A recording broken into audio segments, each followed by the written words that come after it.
Before you judge me, before you scroll past or click away, I ask, just stay a moment. Let an old woman speak. Let me tell you a story that's never been told before. If this reaches even one heart out there, then maybe my silence wasn't in vain.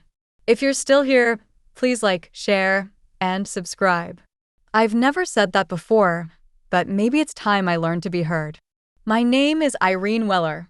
I'm 76 years old. Most people in this town only know me as the bitter widow who walks to the market alone every Tuesday, with a cane that squeaks and shoes too worn to bother polishing. They don't see the woman beneath the cardigan and silence. They don't see the girl who never got to be a girl. I grew up in a large house, the kind with a long gravel driveway and a swing set that never squeaked. Everyone thought we were the perfect family. They saw smiles at church, presents at Christmas, and birthday cakes that looked like something out of a catalog. But nobody saw what happened behind the velvet curtains. My mother, Claire, was a porcelain doll on the outside. Beautiful, poised, always smiling for photos. But her love had conditions: quietness, obedience, perfection. If I didn't fold my clothes just right, she'd lock me in the pantry until the next morning. She said the dark was my punishment for being disorderly. I used to count the hours by the sound of the old grandfather clock downstairs. Tick, tick, tick. Sometimes I still hear it in my dreams. My father, Henry, was a businessman with a temper that left marks on walls and sometimes on me. A missing fork, a dropped plate, or a bad grade meant a lesson. His belt was always within reach. But I learned to pretend. I learned to smile when it hurt, because that's what good girls do, right? But nothing hurt more than what I never told anyone. Not even my husband. Not even myself, really. It was my grandfather who broke me. His name was Walter. He lived with us after his stroke when I was 8. He used to read me bedtime stories. I remember the sound of his voice, slow, deep, comforting. But one night, he came into my room without a book. And he stayed longer than he should have. I still remember the way the door clicked shut behind him. That click has haunted every quiet night of my life since. I tried to tell my mother once. I remember shaking, sobbing, stammering through what little words I could manage. She slapped me. Hard. She said I was making up wicked lies about a sick old man. After that, I stopped trying. I learned to carry it. To wear silence like a second skin. And that's just chapter 1 of my life. There's more, so much more. My marriage, my children, the betrayal, the humiliation. I'll tell you everything, chapter by chapter, if you'll walk with me through this. If you've ever felt invisible, unloved, unwanted, this story is for you. Please don't forget to like and subscribe if you want to hear the next part. I've stayed quiet for too long. If you're still here, thank you. You have no idea what that means to someone who's spent most of her life being ignored. Please hit that like button if you can, and maybe subscribe. It sounds silly, I know, but telling this story, it's all I have left to give. I'm not trying to go viral. I just want to be remembered, not for who they said I was, but for who I truly am. After that night with my grandfather, everything changed. I was still a child, but I never felt like one again. I became quieter, smaller. I stopped asking for things, stopped laughing. It's strange, isn't it? How a single moment can crack something so deep inside you that it never quite mends. I was 11 when I realized my mother wasn't going to protect me. She wasn't going to save me. In fact, she avoided me after that night. Her eyes no longer lingered on me with motherly warmth, only suspicion, resentment, and something worse, shame. Not hers. Mine. As if I had dirted the family name by speaking up. I tried to forget. To pretend it never happened. That's what survivors do, don't they? We rewrite our own memories just to keep breathing. I threw myself into school. I got perfect grades. I practiced piano until my fingers bled. I tried to earn love. Because deep down, I believed if I was just good enough, I'd be safe. That someone would finally see me. But no one did. My father didn't notice. Or maybe he did, and he chose silence too. After all, Walter was his father, and family secrets were best buried. That was the rule. I used to stare out the window of my bedroom, watching other girls ride bikes, laugh, scrape their knees. I envied them. Not their toys or their clothes, but their freedom, their lightness. I felt like a prisoner in a house of glass, always seen, never understood. At 13, I learned how to disassociate. I'd leave my body during the worst moments, float up, away, somewhere safer. I was there, but not there. A ghost of a girl. That's how I survived my teenage years. By 16, I'd mastered the art of pretending. People at church said I was so well-behaved, so polite, such a sweet young lady. I smiled on cue. But no one knew that I flinched at the sound of heavy footsteps, that I scrubbed my skin raw after every unwanted touch. And all this time, I never told a soul. Because when the only people who are supposed to protect you become your tormentors, who else is left to trust? If you're listening to this, and you've ever carried a secret that felt too heavy to speak aloud, just know you're not alone. I see you. I am you. Please stay with me. The worst hasn't even happened yet. But neither has the part where I take back what they stole. Subscribe if you want to hear how a shattered old woman like me finally made them all beg for forgiveness. I promise you, it's coming. Before I continue, I want to thank you for listening, for staying, for letting this voice be heard. If anything I've said so far has touched a place inside you, please like this video. And subscribe if you want to know how this broken story turns into something no one expected. I was a victim for too long, but not forever. His name was Thomas. I met him when I was 17, and he was the first person who ever looked at me like I mattered. He worked at the hardware store down the street. He'd offer to carry my groceries or hand me extra nails for free when I came in with lists my father scribbled in angry, crooked handwriting. Thomas had gentle eyes, brown like coffee left out in the sun, and just as warm. I clung to his kindness like a life raft. And when he started walking me home in the evenings, I let myself believe, just for a moment, that maybe I'd found my way out. He wasn't perfect. He was 5 years older than me, and Mama didn't like him. Said he came from a rough family. But I didn't care. He listened when I talked. And he never touched me without asking. By the time I turned 18, I was desperate. Desperate to get out of that house. Desperate to start a life that wasn't written in silence and shame. So when Thomas asked me to marry him, I said yes before he even finished the sentence. I thought that would be the beginning of freedom. It wasn't. We married in a quiet ceremony. Just a few people from his side, no one from mine. Mama said she was too busy.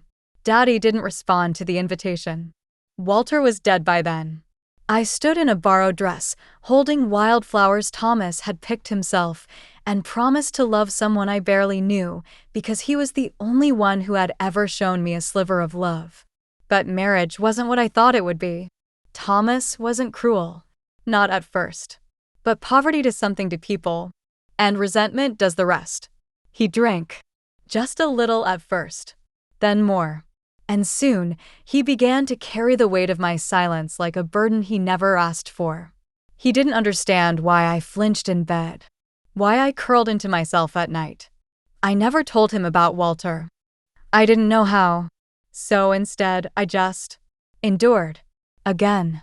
We had 2 children, Matthew and Eliza, and they were the only light in my life for a very long time. I tried so hard to protect them from everything I'd gone through. But I was still drowning, and drowning people can't teach others how to swim. Thomas lost his job in '83. Started yelling more. Started drinking earlier. And one night, when I couldn't find the money he'd hidden for his liquor, he slapped me. Just once. But once is enough, isn't it? I stood in the same kitchen I had dreamed would save me and realized I was still in a prison. Just a different cell. A different warden. And I started to hate myself for it. But not forever. Because even in that pain, a seed had been planted. One that would grow. One that would change everything. I'll tell you about it in the next chapter. So, if you're still here, please subscribe. Share this with someone who needs to know they're not alone. You've made it this far with me, and I promise you, we're just getting started. This part hurts the most. More than my grandfather. More than my husband. Because this is the part where my own children, my blood, forgot I was a person. If you've made it this far, please like and subscribe. I know I sound like every other content creator, but I'm not here for fame. I'm here to finally speak. And your presence. It means the world to me. There's a lie we mothers tell ourselves, that if we love our children enough, they will never grow to hurt us. I told myself that lie for decades. I whispered it into their hair as I kissed them goodnight. I clung to it while I worked extra shifts at the diner, while I stayed up all night sewing Eliza's school dresses and packing Matthew's lunches with handwritten notes. I gave them everything I never had. My time, my body, my voice. Every time Thomas raised his hand, I turned it away from them and toward myself. I bore every bruise in silence so they wouldn't have to. But silence has consequences. I thought I was protecting them. What I didn't realize was that I was teaching them to look away, to pretend, to stay silent too. Matthew grew up into a man who didn't like weakness. He called it complaining. If I mentioned I was tired or unwell, he'd sigh like I was being dramatic. "You're always acting like the world's ending," he once told me. "You had it better than most." He never knew what most looked like for me. I never told him. I was too ashamed. Eliza was sweeter, at least in the beginning. She called every week, asked about my garden, sent me pictures of her kids. But even that changed with time.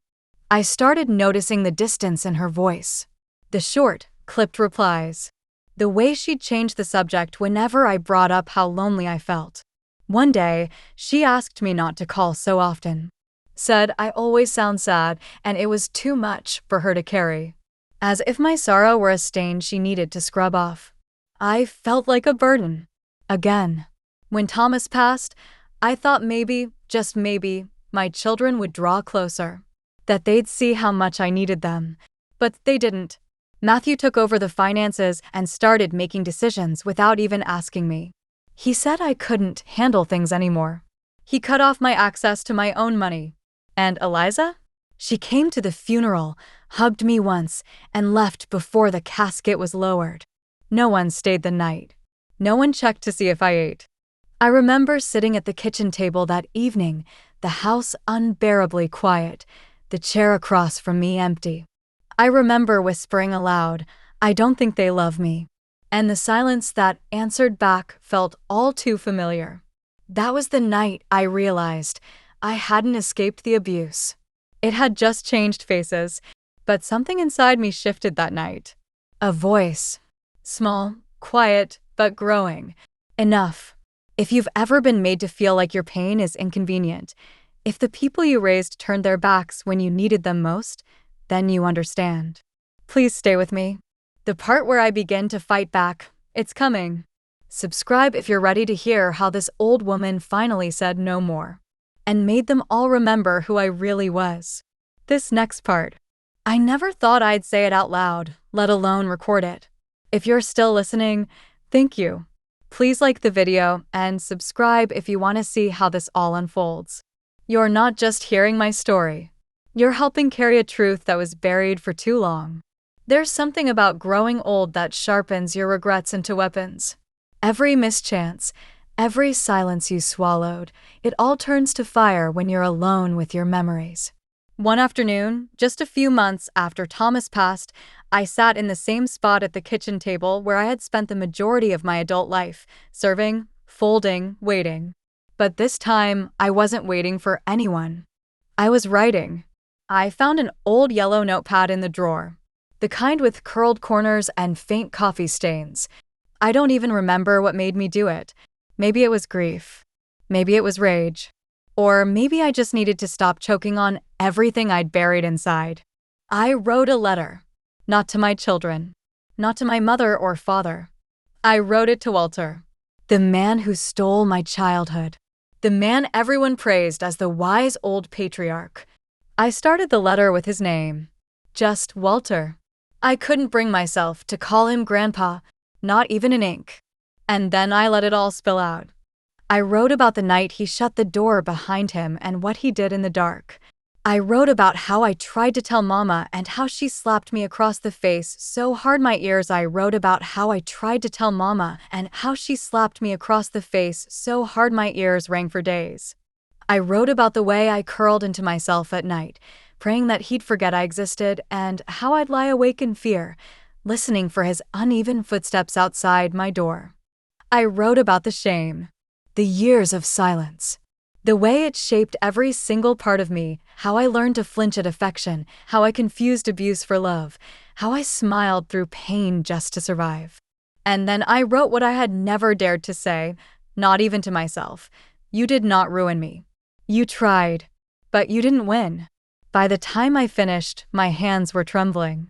I had cried until the ink bled. That old yellow page held more of me than most people ever had. I folded it once, slowly, like a sacred thing. I wasn't planning to send it. It was just for me to let it go somehow. But I left it on the table. I must have stepped away for just a moment to make tea. And when I came back, it was gone. Matthew had come by unannounced that day. Said he was checking in, though he mostly checked the bills and the medicine cabinet. He must have seen it, read it. Or maybe he didn't need to read all of it to recognize what it was. He didn't say a word about it. He left earlier than usual that day. No kiss on the cheek. No goodbye. Just silence. 3 days later, I received a call. From Eliza. She was crying. She said she'd read the letter. Matthew had sent it to her. And just like that, without meaning to, without planning it, I had finally told the truth. The shame didn't swallow me whole like I thought it would. Instead, for the first time in my life, I felt lighter. Exposed, yes. But not invisible. Not anymore. If you've ever written something you didn't think anyone would understand, if you've ever feared your truth was too ugly to speak, please know, there is power in your voice. Even if it shakes. And if this story speaks to you, please like and subscribe. Because we're only just beginning to pull the curtain back on what they all tried so hard to keep buried. I didn't expect it to spread. I didn't expect my pain, written on one crumpled piece of paper, to start unraveling the entire illusion my family had spent decades maintaining. But it did.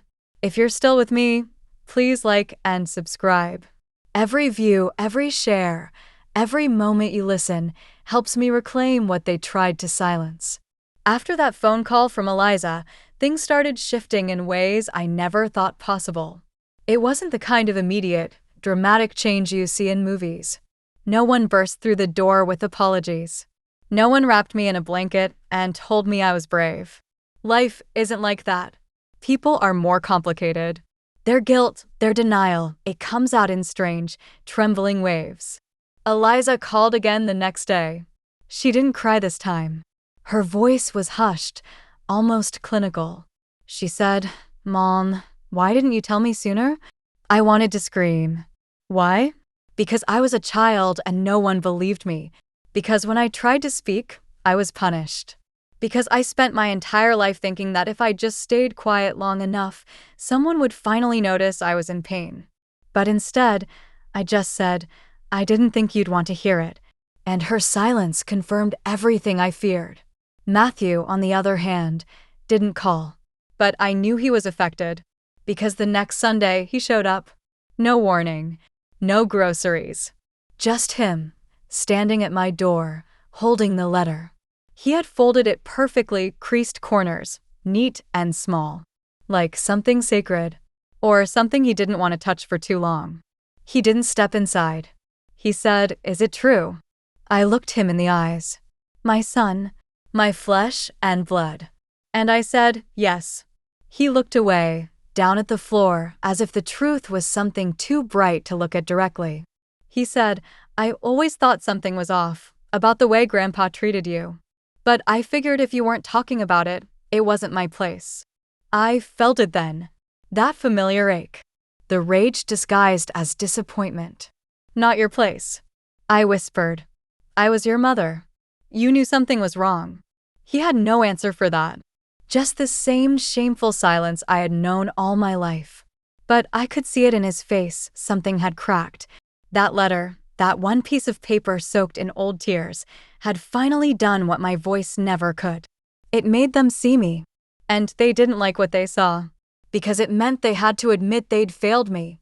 That they had benefited from my silence. That my pain was part of the foundation they had built their lives upon. And now that foundation was shaking. To everyone listening, if your truth makes others uncomfortable, let it. Let them squirm. Let them fall apart. You've been holding it in too long for their comfort to come before your healing. Please like and subscribe if this story is speaking something you've been too afraid to say. Because we're getting close to the part where everything begins to turn. I never imagined my private pain would become public. I never thought the whispers would change direction from me being a bitter old woman to me being something worse in their eyes, someone telling the truth. If you're still here, if any part of this story speaks to your soul, please like and subscribe. You're not just watching an old woman talk. You're witnessing a life unfold, one painful layer at a time. It started with a church bulletin. That's how things always spread in small towns. Gossip wears the disguise of prayer requests, whispers passed around like communion plates. Apparently, someone from Eliza's congregation found the letter, printed, folded into the back of a charity newsletter. Accidentally or intentionally, I still don't know. But someone read it. And then someone else did. And then, it wasn't a secret anymore. Within a week, I became a topic. Sister Irene, the one who always sat in the third pew with her hands folded like a statue. Sister Irene, the widow with the overgrown garden and the sad eyes. Sister Irene, the one who said Walter Harrow, wasn't who we thought he was. At first, it was just stares. You know the kind. The long, lingering looks where pity and doubt dance behind tight smiles. Then came the phone calls. Not from friends, those stopped years ago, but from women I'd barely remembered. Irene, I had no idea. I always thought something was strange about your mother. You're so brave to speak out now. Brave? I didn't feel brave. I felt exposed. As if the wallpaper had peeled back in my soul, and everyone could see the rot underneath. But then something strange happened. One afternoon, I went to the market. Same as always. Same squeaky cart, same crooked list in my shaky hand. As I passed the bakery aisle, a woman, Marilyn Foster, 2 years younger than me and twice as sharp-tongued, stopped me. She looked at me like I was something holy and broken all at once. And she whispered, he did the same thing to me. I stood still. The air around me thickened. And then she reached for my hand. Her eyes welled with something that wasn't pity. It was recognition. We weren't just victims anymore. We were survivors. And with every day that passed, more women came forward. Quietly, privately. At the market. Outside the pharmacy. Even at the hair salon. They leaned in, lowered their voices, and let their own truths tumble out like hidden confessions. Walter had hurt more than just me. And for the first time, I wasn't alone. I was part of something bigger. A reckoning. A chorus of women who had finally found their voice, through mine. If you've ever felt like your pain was isolated, like no one would ever understand, know this. The moment you speak, you might be lighting a path for someone else to follow. Like and subscribe if you believe that truth has a ripple effect. We're just getting to the part where the ripples become waves. Some truths don't echo, they explode. This one shattered something between me and Eliza, and then, somehow, started building something new. If you're still listening, please like this video and subscribe. Not for me, but for every voice that was once buried. For every woman still trying to be heard. I didn't see Eliza for weeks after the town found out. She didn't call. Didn't write. I imagined she was ashamed not of me, but of what the truth made her feel. Guilt can be a strange thing. It freezes people. Especially the ones who once convinced themselves they were innocent just because they didn't know better. Then one Sunday afternoon, the doorbell rang. I thought it was the mailman or maybe someone from the church offering polite condolences they didn't mean. But it was her. Eliza. Standing on my porch, holding a bag of groceries in one hand and a folded sweater in the other. "Hi, Mom," she said. Her voice cracked on the word mom, and I knew, before anything else was spoken, that something had shifted. I let her in. She looked around the house like she was seeing it for the first time. Her eyes lingered on the old family photos, the chipped teacups, the sunlight falling through the dusty curtains. We sat at the table in silence. The same table where I wrote the letter. The same one where I'd folded laundry and swallowed pain for years. And then she looked at me. Really looked. "Why didn't you tell me when I was little?" she asked. I stared at her, this grown woman with my eyes and her father's chin, and I said, "Because I didn't want you to see the world the way I saw it. I wanted you to feel safe." She started to cry. Quietly. Not the kind of crying you do when you're embarrassed or guilty, but the kind that comes from realizing someone you love has been bleeding for decades, and you never noticed the wound. She reached across the table, took my hands in hers, and she said, "I'm sorry I didn't ask sooner. I'm sorry I didn't see you." And then the words I never thought I'd hear, "I believe you." They didn't erase the pain. They didn't bring back the childhood I lost or the years I lived in fear. But they did something else. Something sacred. They anchored me. In that moment, I wasn't invisible. I was seen. Fully. Finally. To those still waiting to be acknowledged, to be heard, please know that even after years of silence, it's not too late. Your story still matters. You still matter. Like and subscribe if you believe healing begins with truth. Because in the next chapter, I finally make them all sit down and listen. This was the moment they couldn't escape anymore. No more pretending. No more avoiding my calls.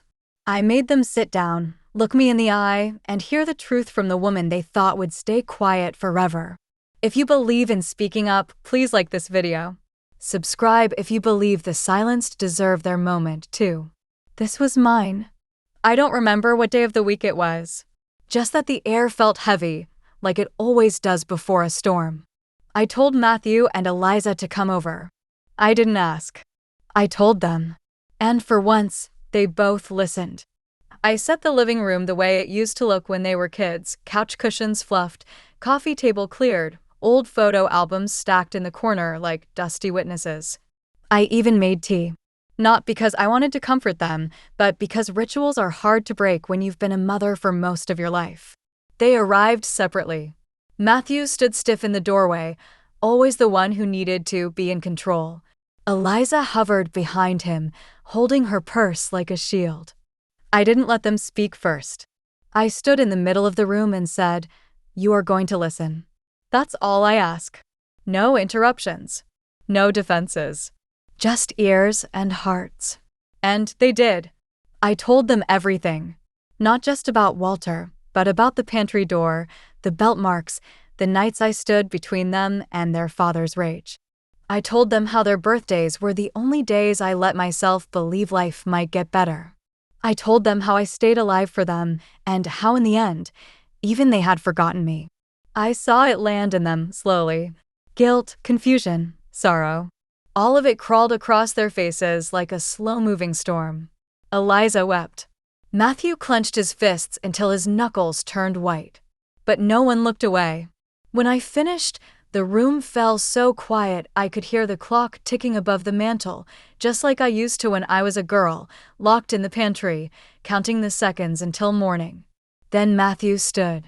And what he said broke something open in both of us. "Mom, I failed you. I let my pride, my fear, my need to keep things easy, make me blind. I didn't protect you. I didn't even see you." He kneeled down beside my chair. "I can't undo what I did. But I will never forget what you lived through. I'm sorry. So sorry." And Eliza? She came beside me, held my hand. "I'll spend the rest of my life making sure you're never invisible again." Those words didn't fix everything. Nothing ever will. But they stitched up a few of the tears that had been left gaping for years. For the first time, The room wasn't heavy with silence. It was full of truth. If you've ever dreamed of that one moment where they finally see you, hear you, believe you, it can happen. It did for me. Not with fireworks, but with tears, apologies, and a long overdue reckoning. Please like and subscribe if you've ever wished your voice could be heard. In the next chapter, I finally reclaim more than just my voice. I reclaim what they tried to take from me. After decades of being dismissed, forgotten, and stripped of everything I once owned, including my voice, it was time to take back what they all assumed I'd never ask for. If you're still with me, thank you. Like and subscribe if you believe that even at 76, a woman can still stand up and say, "This ends now." Because that's exactly what I did. After that family meeting, something inside me hardened, not in bitterness, but in resolve. I realized something. I'd spent my entire life surviving, but never living. Everything I ever had, I gave away. My energy, my money, my home, even my name. Matthew had taken over the bills, the accounts. Eliza had slowly started deciding what was best for me without ever asking. I was alive, but they had made me small. But not anymore. I made an appointment at the bank the next morning. Put on my nicest blouse and the only pair of shoes I still had with a decent sole. I walked in with the cane they thought meant I was fragile and walked out with everything that was legally mine back in my name. Savings, property, titles, all of it. I signed the papers with a steady hand. And when the manager looked at me with surprise, I smiled. Just reclaiming what should have never been taken, I said. Next, I went home and rewrote my will. It no longer rewarded silence. It no longer treated obedience as loyalty. I wrote it with truth, raw, brutal, but honest. If they wanted to be part of my legacy, they would need to prove they deserved it. Not with words, with actions. Then came the house. For years, I lived like a guest inside it. Even though I owned every inch of it, I never changed a thing, not even the drapes. I kept it the way Thomas liked it. The way my mother would have approved. Cold, neat, lifeless, but not anymore. I repainted the walls, bright colors, sunshine yellows, soft blues. I donated the old dining set, the one Thomas had always insisted was too valuable to actually use, and bought a round table. One that felt welcoming. One where I would invite people who truly saw me. I put up pictures of myself. Not just the ones from my wedding or from my younger, prettier days, but ones from recent months, smiling with the women who had come forward, laughing in my garden, holding the microphone at the survivors' circle that had started forming at the local community center. Yes, me, holding a microphone, speaking. I was no longer ashamed. I was no longer quiet. I had become the voice I needed when I was 8 years old. And in doing so, I found something I thought was long gone: peace. If you've ever been told you're too old to change your life, too broken to rebuild, too late to reclaim what was taken, don't believe it. I'm living proof that healing doesn't have an expiration date. Please like this video if you believe in second chances. Subscribe if you're ready to hear how this all ends, because we're heading into the final chapters. And what comes next is the part where they finally asked me for forgiveness. I didn't expect it. Not after everything. Not after the years they ignored my cries, my silences, my heart. But one by one, they came back, not to take, but to ask. If this story has reached you, please like this video. And subscribe, not for me, but for every woman who waited decades to hear 2 words that should have come much sooner. I'm sorry. It happened on a Tuesday. The same day I used to walk to the market with my squeaky cane and weathered list. Only this time, I wasn't going for groceries. I was hosting them. Matthew, Eliza, and even a few cousins who had remained conveniently quiet after the letter came out. They'd all called me in the days leading up to it. Each voice a little more hesitant. Each apology dancing around their shame. I didn't know. I never meant to. I should have. And still, I invited them. Not because I owed them that, but because I needed it. Not to forgive, but to hear them say the words. To know I hadn't imagined the pain. to finally receive the acknowledgement I had begged for in silence all those years. They sat around the round table in my newly painted kitchen. The room no longer carried the shadows of my past, only the bright, unapologetic colors of a woman who had survived it. I didn't speak first. Matthew did. He stood, cleared his throat, and held out a photo he had found of me at 13. I was sitting on the porch, my face pinched in that way children wear when they've learned to smile through storms. I didn't see her, he said. I only saw what I wanted to see. A strong mom, a survivor, but not the girl who never got to be a girl. I'm sorry, Mom, for not asking, for not listening, for taking control when you needed comfort. Then Eliza. She looked different. Softer, like the truth had peeled something hard off her. She came to me, knelt beside my chair, and laid her head in my lap like she used to when she was little. I'm sorry for every time I pulled away, she whispered. You gave me everything, and I acted like your sadness was a burden. I see you now. All of you. And I love you not because you're perfect, but because you're real. And then, my cousin Grace, the one who had whispered behind my back for years. Irene, she said, tears already falling. I didn't believe you because it was easier not to. But I was wrong. I was so wrong. And I'm sorry. Each word felt like a stone lifted from my chest. Not because it erased the damage. Nothing could. But because they owned it. They didn't deny it or blame me or pretend it was just the times. They said it, plain and raw. And in that moment, I finally understood something. Forgiveness isn't about setting them free. It's about unchaining yourself from the hope that they'll ever understand. But when they do, it's a kind of miracle. If you've ever waited for someone to say, I'm sorry, I hope one day you hear it. And if not, I hope you say it to yourself. Because you deserve peace more than you deserve apologies. Like and subscribe if you believe in accountability. Because the next chapter? That's when I tell you what I did with the rest of my life, and it's not what they expected.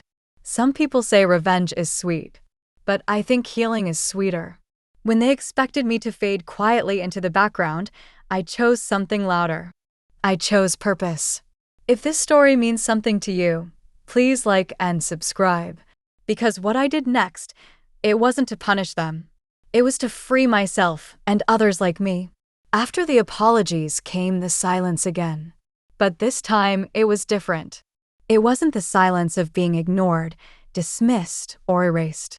It was the silence of possibility. For the first time in my 76 years, I stood at the threshold of a life I could shape, not one shaped for me by fear, control, or shame. So I asked myself a simple question: what now? And the answer came like a whisper from the girl I used to be. The one locked in that dark pantry.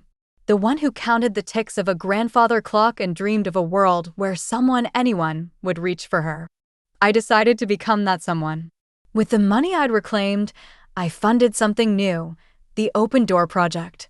A community space. Not a shelter, not a charity, a sanctuary. A place where women of all ages could come and speak. Cry, laugh, create, remember, heal. A place where silence wasn't survival, it was a choice. And where voice wasn't just allowed, it was celebrated. We held the first meeting in my backyard. Fold-out chairs. A coffee pot. 3 women. The next week, there were 9. By the end of the month, we outgrew the house. I rented a small building on the edge of town, a worn-down brick office with peeling paint and a leaky roof. And we transformed it. Volunteers painted murals on the walls. Survivors shared their poems, their songs, their art. We called it the House of Her. And every time someone walked in and said, I've never told anyone this before, I knew I had done the right thing. Eliza came to every meeting, not as my daughter, but as my witness. Matthew donated every month. Quietly. No credit. Just silent gratitude. They saw me now not as the woman they had placed in the shadows, but as the light itself. And me? I finally stopped apologizing for existing. If you're listening right now, wondering if it's too late to start again, too late to matter, Too late to build something from the ashes. Please hear me. It's never too late to live a life that's yours. Like this video if you believe survivors don't have to stay broken. Subscribe if you're ready to hear how the story ends. Because in the final chapters, I tell you about the one moment that brought me the peace I never thought I'd find.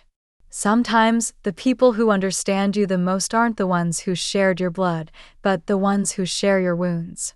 If you've made it this far, thank you. Please like and subscribe if you believe that healing doesn't just come from justice, it comes from being seen. This chapter is about someone I never knew, and yet, somehow, they knew me. It was a rainy Thursday. One of those quiet afternoons where everything feels a little heavier, like the sky is carrying your memories with it. I was sitting outside the house of her, under the awning, watching raindrops race down the window glass. The women had gone home. The lights inside were off. Just me, a paper cup of lukewarm tea, and the silence I'd made peace with. That's when she approached. She looked no older than 20. Thin frame, coat too big for her, eyes swollen from crying. She hovered at the gate like someone afraid of what they might find inside. "Are you Irene?" she asked. I nodded. She walked toward me slowly, holding something in her hands, a copy of the newsletter. The one with my letter in it. She sat down beside me, didn't say a word for nearly 5 minutes. Just breathed. Quiet, trembling breaths. Then finally, she said, "I read your story. Every chapter. I don't know how I found it, but I did. And I need you to know, you saved me." I turned toward her, surprised. She looked down, as if ashamed to meet my eyes. "My grandfather hurt me too," she whispered. "And I never told anyone. Not until I read your words." Tears welled in my eyes, not from sadness, but from something deeper. Recognition. That same ache I'd seen in the mirror for decades, reflected in someone else. I reached out. Gently. She took my hand like a drowning person reaching for the shore. We sat there in the rain. 2 strangers. 2 survivors. 2 lifelines tethered together by truth. "You're not alone," I told her. And for the first time since she'd arrived, she smiled.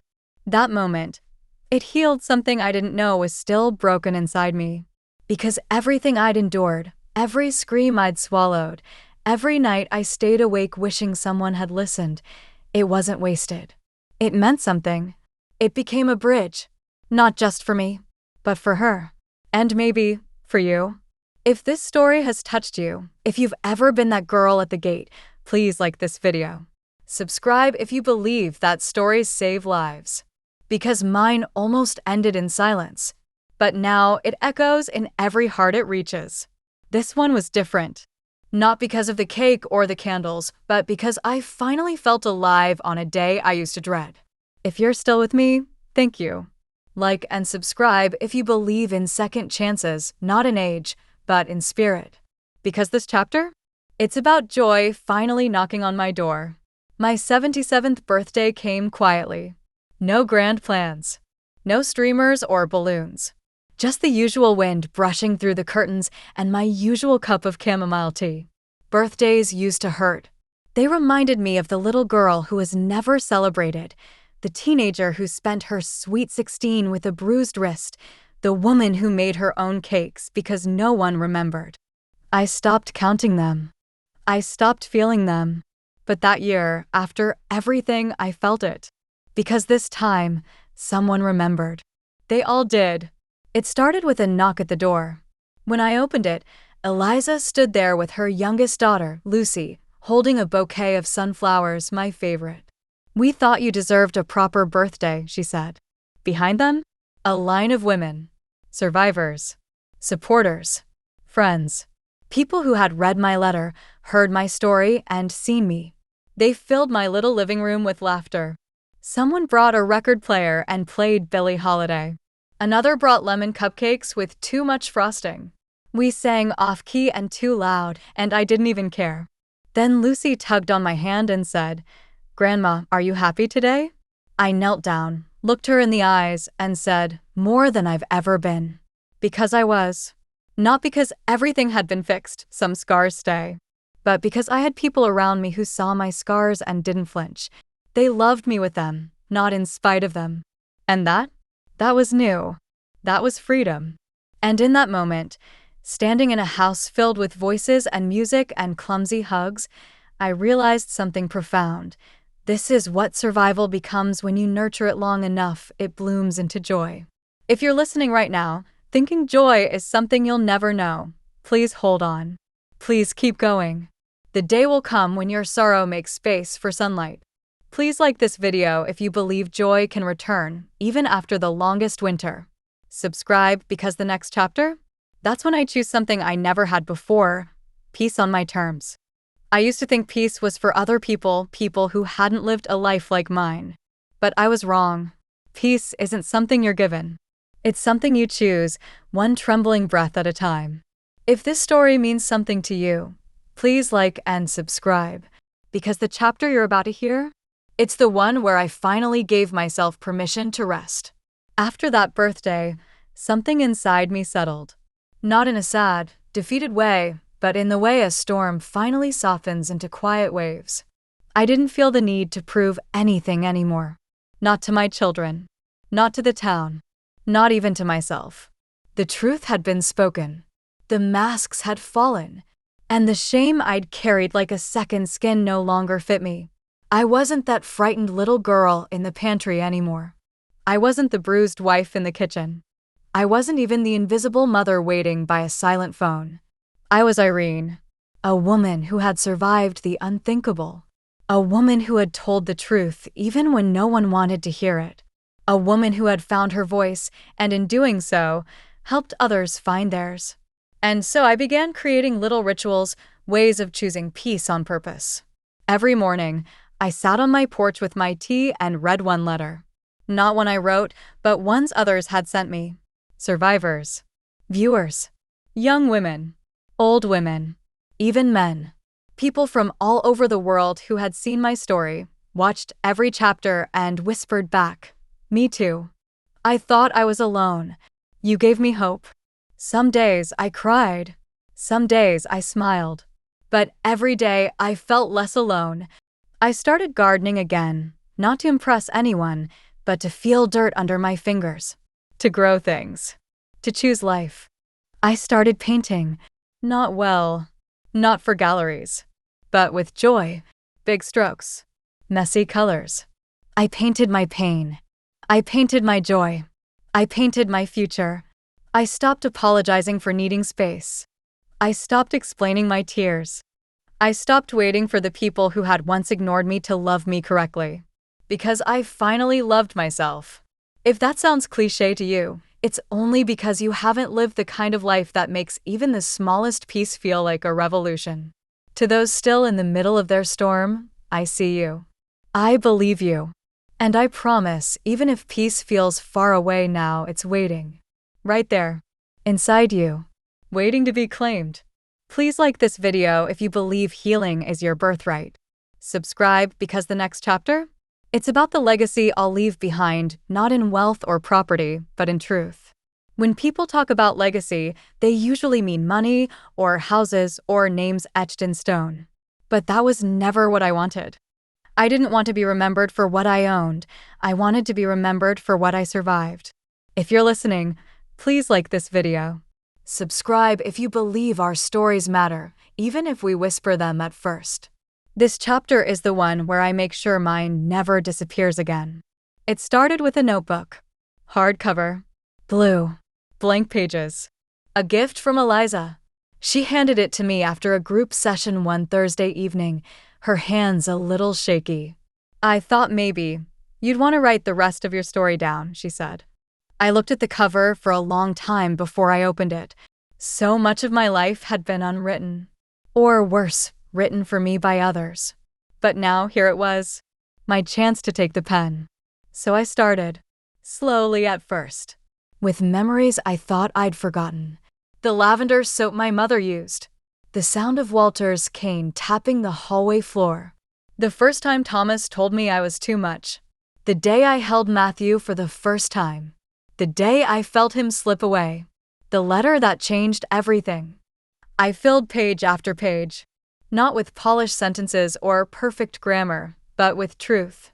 And then I did something I never expected to do. I made copies, bound them, shared them, not just with my children, with the world.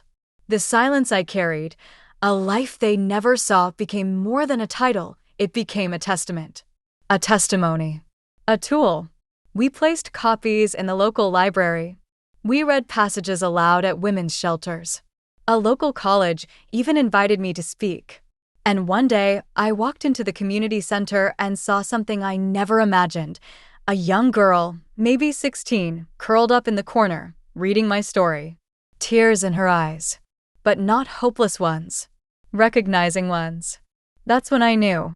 This was my legacy. Not because I was famous. Not because I had done something great, but because I had told the truth. And that truth had echoed into someone else's life and whispered, you can survive too. If you're listening right now and wondering what your legacy will be, please know, it doesn't have to be grand. It just has to be real. Like this video if you believe in the power of sharing your truth. Subscribe, because the next chapter is when I finally return to the place it all began. And say goodbye not to my pain, but to my silence. Returning to the beginning, it's the part most people fear. But for me, it was necessary. The house, the room, the silence that started it all. I went back, not to relive it, but to reclaim it. If you believe we have the right to face our past and walk through it on our own terms, please like this video. Subscribe if you've ever wished for one last moment to say, you don't own me anymore. It had been decades since I last stepped foot inside that house. The one where my childhood had been locked away. Where my voice had been silenced before it even had a chance to grow. My parents had long passed. The house had been sold twice, maybe 3 times. But when I learned it was up for sale again, I asked the agent if I could walk through it. Just once. She gave me 15 minutes. I needed only 10. The moment I stepped onto the front porch, my legs trembled. Not with fear, but with a kind of quiet readiness. I wasn't there as the little girl who once stared out that window, hoping someone would come rescue her. I was there as the woman who rescued herself. The inside hadn't changed much. The wallpaper was the same, the faded floral print my mother had once chosen with such pride. The same floorboards creaked under my steps. The same cold draft slid down the hallway. I walked past the kitchen, past the narrow staircase, toward the door that haunted me the most, the pantry. They had remodeled it, turned it into a utility closet. Bright light, clean shelves, fresh paint. But I saw it for what it had been. A cell, a punishment, a space where silence was drilled into my bones. I placed my hand on the doorframe and whispered, I survived you. And for the first time, I felt no fear, only release. I walked upstairs, paused outside the bedroom that used to be mine, that used to trap me. I didn't go in. I didn't need to, because I no longer belonged to that space. It belonged to me. Before I left, I went to the backyard. The swing set was gone. The garden was wild. But I could still hear the echoes of laughter I once forced myself to fake. And then, I closed the gate behind me. Not softly, not timidly, but intentionally. The click of the latch was the sound of closure. To anyone watching who's still afraid to face the place that hurt them, know this. When you are ready, it will not defeat you. You will walk through it and say, I am more than what happened here. Like this video if you believe survivors should get the last word. Subscribe, because in the final chapters, I'll show you the peace that comes when you no longer owe anyone your silence. There's a kind of silence that suffocates, and there's a kind that heals. I spent most of my life drowning in the first kind. But now I've learned to live in the second. If you're still here, if this story has followed you into quiet moments and made you feel seen, please like this video. Subscribe if you believe that silence can become sacred again. After I left that old house, I didn't cry. Not out of coldness. Not because the pain was gone. But because I no longer needed to mourn something that wasn't mine to carry anymore. My silence had been a prison once, but now it was a choice. A powerful one. I started waking up earlier, not out of habit, but because I wanted to. I'd sit in the garden just as the sun crept over the fence. No music, no words, just the sound of birds. Wind. Breathing. My breathing. The same breath I used to hold in as a child to avoid being heard. The same breath I choked back through broken sobs in my marriage. The same breath that trembled when I first spoke the truth. Now, that breath was mine. Calm, steady, free. People often ask me, "Do you regret anything?" And my answer is complicated. I regret not speaking up sooner, yes. I regret trusting people who never earned it. I regret waiting for permission to be my full self. But I don't regret surviving. I don't regret choosing to live, not just exist, after 70 years of being someone else's afterthought. And I don't regret the silence I live in now. Because this silence? It's peaceful, not filled with shame, not brimming with fear. It's filled with space for me to feel, to rest, to just be. I don't fill every second of the day with noise anymore. I don't check my phone for messages that don't come. I don't beg anyone to visit.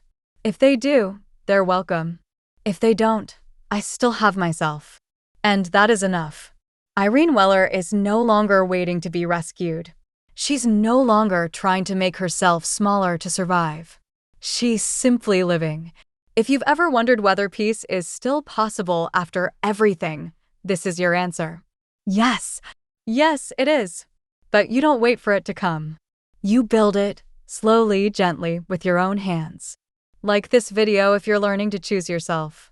Subscribe because in the final 2 chapters, I'll show you what I left behind for others and what I carried into the very last season of my life. This story was never just for me. It was always meant to be passed down to the ones still living in shadows, still afraid to speak. If you've come this far, please like this video. Subscribe if you believe every story told truthfully becomes a light for someone else. This chapter is about the legacy I've chosen, not the one they tried to write for me. As I got older, I started thinking less about what I wanted to do with my life and more about what I wanted to leave behind. Not in things, not in trinkets or heirlooms, but in truth. I wrote it all down again. Not just my story, but the names, the dates, the patterns, the pain and the ways we hide it. I wrote down the lessons I wish someone had taught me at 8, at 16, at 50. And I tucked those lessons into letters. Letters for girls I would never meet. For survivors who hadn't yet found their voice. For widows still hiding bruises under sleeves. For mothers too ashamed to say they're struggling. For daughters waiting for someone to believe them. I sealed each letter with a red ribbon and placed them inside a box. I called it, "In case you need to know you're not alone." That box now lives inside the house of her. Anyone who walks through the door can open it, read one, take one, add their own. The stories have grown beyond me, and that is the most beautiful part. Because now the silence that once crushed me has turned into a garden of voices, each one blooming from the truth we were once too afraid to speak. Eliza now leads the Sunday circles. Matthew volunteers every other week.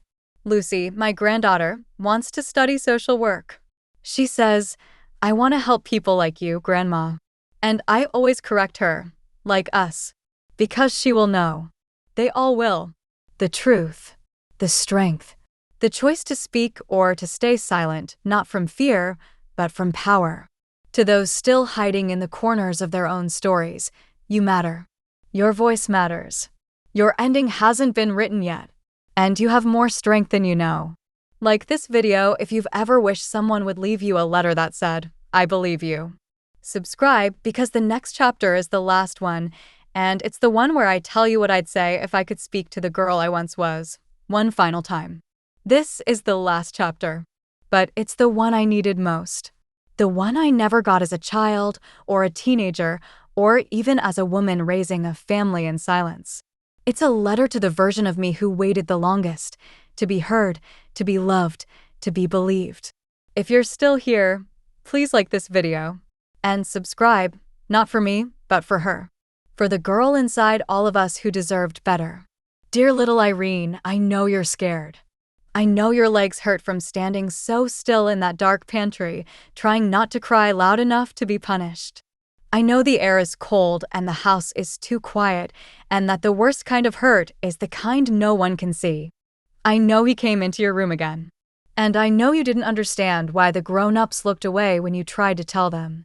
I know you felt dirty and broken and wrong. But listen to me now. You were never broken. You were never dirty. And you were never, ever wrong. You were hurt. And you didn't deserve it. One day, they will hear you. One day, the silence you're buried in will crack open.